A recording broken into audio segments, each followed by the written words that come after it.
This is my library, New Providence Middle School. It's about 46 years old, so it's the open concept. I want to show you there are no doors, no walls, no windows. We're just in the middle of the hallway. I did genre shelving for my fiction section because everything I read about it said that circulation went up. Students read more. So the lower part of the library is where my informational text are, the traditional Dewey with numbers, and then up on the ledge are where my fiction section is. This is my mystery section. They have a bright yellow label, and then I'll take a close-up of my signage, which was Naomi Bates's idea, using Wordle.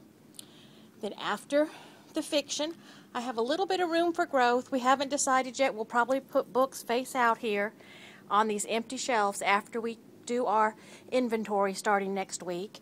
I have girl reads, books that are traditionally what girls would read. You can see from the sign, friendship, romance, chick lit. So that has a pastel purple label, quite a bit of that. Then as we round the corner on this half of the library, this entire wall here is our fantasy section. They have the bright green label, and I'll talk about what makes up a fantasy book in just a moment.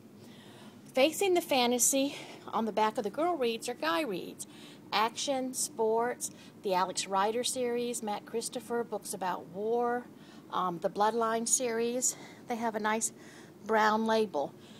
At the end of the guy reads, we have our classic section, and you can see from the signage in the ceiling that I did use pink for that. I have signage in the ceiling so that people can find what they're looking for from a distance. As I walk over to the other half of my library, you're going to see more signage up on the ceiling. We do still have a traditional fiction section, books that didn't fit any of the classifications.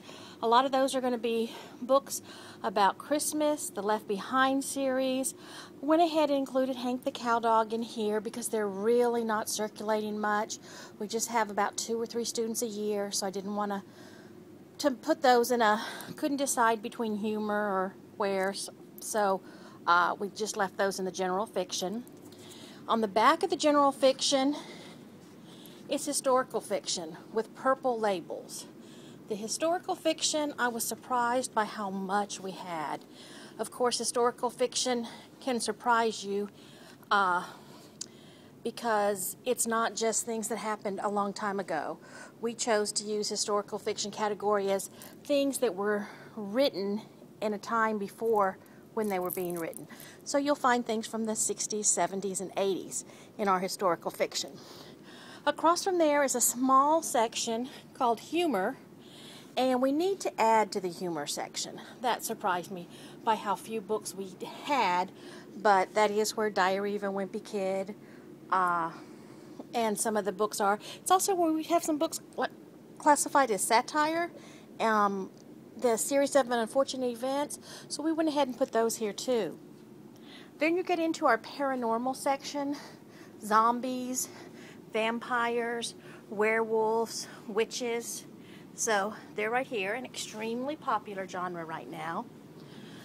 As we approach the wall, we have our dystopian section, and that's a fairly small one, but a growing genre. Science fiction, and science fiction, things such as parallel universe, time travel, aliens, alternate universes, space, technology tends to be a big part of a science fiction genre.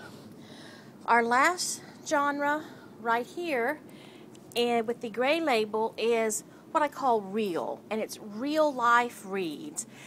I was going to call it issues until we went with the real life reads. And it's where the Bluford series are, books about conflict. I tell kids that some of these books, if somebody comes up and says they want a sad book, I suggest that maybe they look here. This is also where a lot of the high-low books are, because that's such a common subject source for those type books. The mechanics, some of the mechanics of how we did this. I'll show you, these are the labels, the colored labels that we use for the books. And so that way we can easily remember which color goes with which genre. I pulled all the books off the shelves and decided which genre they would go on. So I took one of my book trucks and adapted it. I have masking tape labeled with the different genres, so that way I can set books in there until I get a good many to work with, and then I'll go into the computer, add the correct prefix for the call number, and print out new spine labels. The library assistant then takes the spine labels, puts the new spine labels on, and covers them with the correct color.